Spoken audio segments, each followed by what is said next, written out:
Ne сега. 2019, težak nadprevar za igranje, težak nadprevar za gledanje. Evo, tvoji pečatovci posle 60 minuti. Evo, jako teška utakmica.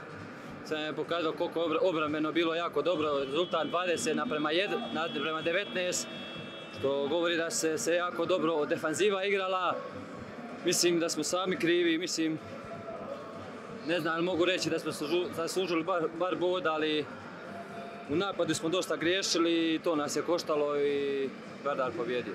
Jedan razlika беше и во Хрватска, тогаш вие победивте, сега Вардар победува се една разлика и меѓутоа има подпредност пред вас за осмина финале во Лига на шампиони. Твој коментар за тоа? Da, Skoplje, Vardar ima mogu reći, najlakši raspored, ima Elverum doma i Brestu.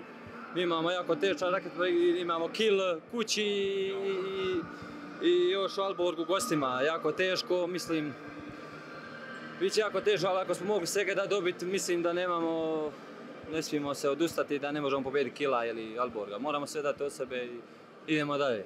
Ви изненадили нешто во играта на Вардар? Има нов тренер од полусезонава? Pa nije nas ništa iznenadilo, znali smo njihove sve stvari šta nam igraju u napadu, to smo dobro sprečavali, jednostavno po meni je malo napad šteko, ali šta je tu je.